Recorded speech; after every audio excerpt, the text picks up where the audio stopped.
The extreme heat in Thursday's forecast has already altered the high school football schedule. In Michigan, defending Division VIII champions Whiteford set to play Blissfield. That game has been pushed back 24 hours to Friday night, while the Scott-St. Francis Thursday night game will now start at 7:30 instead of 7 p.m. With more on that Bulldog night matchup, we bring in the pigskin professor, Mike Jewell.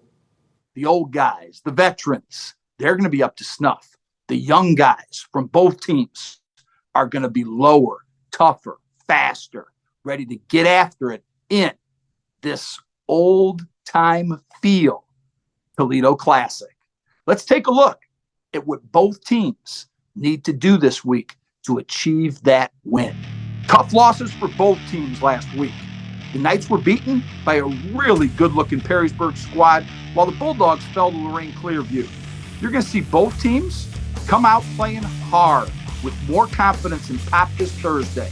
It's a great test. Both these Toledo schools, each of them are steeped in history, character, and community spirit.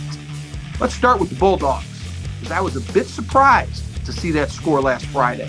A solid start to the game, up 8-0, and then mistakes and turnovers let that momentum slip away, especially in the second quarter. Nikita Scott's offense is back from last year's championship squad. Carnell Smith II is a gifted dual-threat quarterback with long ball accuracy and a fearless attitude. His primary target is one of the area's best players, Darrell Barnett Jr., last year's City League Player of the Year and first-team All-State. These two can play for anyone, and they work brilliantly with each other. Smith himself was second-team All-State. His experience and talent in leading this offense make him a coach on the field. Barnett, not only vertical threat, he's unstoppable in the short passing game, as well as a running threat with that jet sweep. I expect big gains in week 2 for that group, as Rashawn Wilson is a top-notch coach in Northwestern Ohio. St. Francis, they'll have some brilliant offensive players as well. Traven Horton is do-it-all his entire career, with the ability to bang inside for tough yards and rip off huge chunk plays with his explosive burst and speed. He's a workhorse who wants the ball, a standout in both his sophomore and junior seasons in the track. And speaking of burst, I loved Raheem Brown last week, a versatile offensive talent who can and will line up anywhere in the offensive formation. He had an eye-opening touchdown last week, beating coverage and destroying angles as he combined with quarterback Corey Swartz.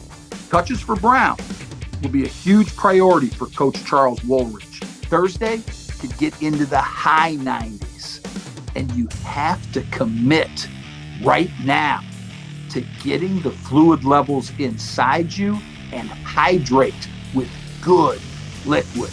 Bobby Boucher, water can be your best option. But drink it and keep drinking it, especially in the morning, because you get dehydrated with a good night's sleep. It's not a question of being in shape. Players in great shape suffer cramps, and being fully hydrated in those kind of temperatures are not going to eliminate cramps, but you can lessen the chances and give yourself a chance to stay on that field Thursday night. Mike Robinson is going to be watching you. Both these young, energetic teams get after it on Thursday night. Always something a little special for the BCSN community. Good luck to both teams.